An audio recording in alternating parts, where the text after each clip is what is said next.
E aí galera, beleza? Hoje eu quero bater um papo com vocês sobre dois ETFs que, quando combinados, certamente podem ser aí a sua aposentadoria, beleza? Porque são dois ETFs que investem em empresas já muito consagradas, né? Empresas gigantescas como Apple, Microsoft, Johnson Johnson, enfim. E também tem um crescimento aí, né, nos últimos 10, 15 anos impressionante. Então a ideia aqui é a gente conseguir diversificar junto com esses dois ETFs, um focado mais para o crescimento, né, para empresas que crescem mais, e um focado para empresas que crescem e também têm dividendos altos. Tá? Então a ideia é a gente conseguir mesclar essas duas classes de ETFs para conseguir diversificar o nosso portfólio, internacionalizar o nosso patrimônio, mitigar os riscos, né, de estar exposto somente aqui na Bolsa Brasileira e também, é claro, preservar o nosso patrimônio frente à inflação que corriqueiramente nós temos aqui no Brasil. Tá? Vocês vão ver que são fundos aí que entregaram muito mais do que a inflação brasileira e tendem a manter um padrão de crescimento muito alto. Tá? É um investimento para longo prazo. Bom, lembrando sempre que esse vídeo não é uma recomendação de investimento, é apenas uma análise no caso desses dois ETFs. Gente, o primeiro ETF que eu quero trazer para vocês é o ETF de ticker VUG, é o ETF Vanguard Growth, tá? Então, como vocês podem perceber, é um ETF focado em crescimento. Pessoal, um indicador importantíssimo da gente verificar em todo tipo de ETF é sempre a taxa de despesa. Tá, então vocês vão ver aí muitos ETFs com mais de 0,10, 0,20, 0,30 até, que são taxas muito altas e isso no longo prazo acaba comprometendo a rentabilidade do ETF. No caso do VUG, né, do VUG, a gente percebe que é uma taxa muito baixa, uma das menores de todo o mercado, tá? 0,04%. Se a gente for comparar, por exemplo, com um ETF bem famoso, né, o QQQ, que é um excelente ETF por sinal, mas para fins comparativos, vejam só a taxa de despesa dele, 0,20, né, uma taxa muito acima do VUG. Isso acaba comprometendo aí no longo prazo o retorno. Não é o caso desse ETF especificamente. Esse ETF, pessoal, está sendo negociado aí a $240, tá? Lembrando, tá, para quem nunca investiu no exterior, diferentemente daqui do Brasil, a gente consegue comprar frações da cota. Então a gente não precisa ter necessariamente $240, né? Mais aí de R$1.000, R$1.100 para conseguir comprar uma cotinha desse ETF. A gente pode comprar 0,1 de uma cota, né? 10% de uma cota, o que já seria aqui $24, né? Algo em torno aí de R$110, R$120. Ou seja, é extremamente viável e possível a gente estar adquirindo esses ETFs e também diversificando o nosso portfólio. Vocês vão ver mais ali embaixo que o portfólio, as empresas que esse ETF aqui acompanha, é realmente impressionante, tá bom? Bom, aqui do lado a gente tem o dividend yield desse ETF, né, dos últimos 12 meses aí, que está na casa do 0,68%. Apesar de parecer um tanto quanto baixo, vocês não podem se esquecer que esse ETF especificamente foca no crescimento, em empresas que apresentam crescimento, tá, pessoal? Então, não necessariamente, né, o objetivo principal desse ETF é entregar dividendo, mas sim buscar a valorização da cota, que por sinal tem valorizado muito nos últimos anos, sobretudo na última década, tá bom? Então vou até descer aqui já para a parte dos preços, para a gente verificar o seguinte aqui no gráfico, né? Olha só, eu vou trazer o gráfico dos últimos 5 anos primeiro, para a gente verificar o crescimento. Então vejam, ele saiu aí de uma cota de $145, né? E veio aqui para uma cota de 235. Então a gente está falando dos últimos 5 anos. Vou pegar aqui dos últimos 10 anos e a gente pega aqui desde 2013, olha só a valorização que esse ETF teve, né?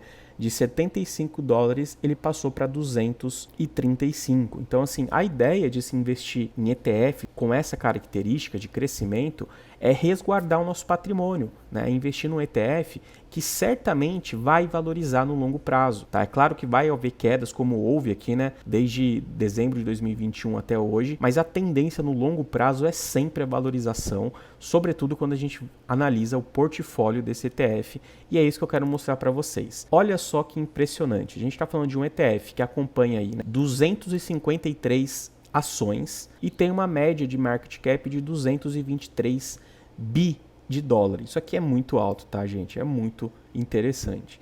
Agora vamos dar uma olhadinha no portfólio, olha só que incrível, né? Bom, esse ETF destina aí a grande maior parte do seu PL, né, mais de 45% em empresas do setor de tecnologia, que a gente já vai verificar quais são. A gente tem aqui também uma parcela significativa, né, 23,30% em empresas de consumo discricionário, né, que são aquelas empresas, vamos dizer assim, que não são essenciais, são empresas, por exemplo, de vestuário, empresa de entretenimento, empresas que não são necessariamente, por exemplo, de alimentação, de energia, de água, enfim, nesse sentido, né? Em terceiro lugar, ele tem aí um grande peso de empresas do ramo industrial, né, de 11,50%, seguido do setor de saúde. Então vejam que esse ETF possui uma diversificação interessante, ainda que 45% seja destinado a empresas de tecnologia. Agora vamos dar uma olhadinha em quais são essas empresas, gente. Olha só. Ele tem aqui a maior posição na Apple, tá? 12,58% do fundo. Ele tem também aí 10% em Microsoft, 5% em Amazon, 3,4% em Google, né, classe A, 2,98% em Google classe C. E aí ele tem outras empresas interessantes também, né, como a Tesla, 2,68%, a Nvidia, 2,63%, Visa, Mastercard. Então vejam que o nível de empresas, quando a gente adquire um ETF desse, é absurdo, né, gente? São empresas aí muito mais do que consolidadas, aí com mais de 50, 60 anos de existência em alguns casos, e tendem aí, né, claro, a gente já conhece quase todas aqui, a entregar excelentes resultados, né? São empresas de crescimento, empresas gigantescas. Tá bom? Esse foi o primeiro ETF, gente. É um ETF que eu invisto, que eu gosto bastante e que eu utilizo para resguardar o meu patrimônio, beleza? O segundo ETF, pessoal, também é da Vanguard, né? É um ETF focado aí em empresas de grande valor e de alto dividendo. Então vocês vão perceber que o dividend yield desse ETF é um pouquinho maior, né? 2,88%. Então quando a gente mescla os dois, né? 2,88 mais 0,68, a gente chega, né, num dividend yield aí aproximado de 3,65%, o que já passa a fazer um pouco mais de sentido, né? Então a gente consegue investir nesses dois ETFs que tem aí propostas bem diferentes, vocês vão verificar aqui o portfólio desse ETF especificamente, e consegue aí algo em torno de 3,50% de dividendo. Então a gente ganha nos dois lados, a gente ganha tanto no dividendo quanto na valorização da cota, beleza? Vamos dar uma olhadinha aqui na taxa de despesa, né? 0,06, um pouquinho acima do outro, mas ainda assim bem baixo, tá? Isso aqui é bem interessante. Ele está sendo negociado a $109, interessante, também um pouquinho mais barato do que o outro ETF. Se a gente for olhar um pouquinho aqui o histórico de preços, né? Vejam só, eu vou pegar aqui dos últimos 5 anos para vocês verem que apesar de ser um ETF que foca em empresas grandes, né, mas em empresas que pagam bons dividendos, ele também tem um crescimento bem interessante, né? Ele saiu aí de $84 lá em 2018 para fechar em 110 aí na data de janeiro, né, desse ano. Se eu pegar aqui dos últimos 10 anos, o crescimento fica ainda maior, né, saindo de $53 para $110 no dia 31 de janeiro, tá? Então a gente vê que apesar de ter um dividend yield um pouquinho maior, ele também tem um crescimento bem interessante. Então aliando essas duas variáveis, a gente acaba tendo aí um lucro muito legal. Bom, para finalizar, vamos entender um pouquinho do portfólio deste ETF. Eu acabei não falando do ticker dele, né? O VYM, tá? O Vanguard High Dividend Yield. Então, descendo aqui um pouquinho, a gente percebe que ele investe, olha só, em 441 empresas. Isso aqui é bem legal porque diversifica ainda mais o portfólio, né? A média aqui do market cap dele é de 140 bi de dólares. Então, assim, é um patrimônio bem interessante também, tá? E olhando agora um pouquinho da exposição que ele possui, olha só que interessante, né? O setor que possui um peso um pouquinho maior nesse ETF é o setor financeiro, correspondendo aí a 20,70% de todo o PL do fundo, né, do ETF. Porém, percebam que diferente do outro, né, que focava bastante em tecnologia, aí quase 50%, esse aqui é o maior setor, representa apenas 20%. Então, a gente percebe que tem um equilíbrio um pouquinho maior aqui, né? O segundo setor aqui provavelmente é o de saúde, né, com 14,30%, seguido aí de bens de consumo, né, com 12,30%, consumos discricionários, que eu já falei para vocês, né, que são aqueles não essenciais, e aí também utilities, né, que são empresas de energia e tal. Então veja que ele tem uma diversificação bem interessante nesse portfólio, né, que a gente consegue ter uma ideia melhor. Ele também investe em empresas de tecnologia, só que um valor bem menorzinho, né, 6,30.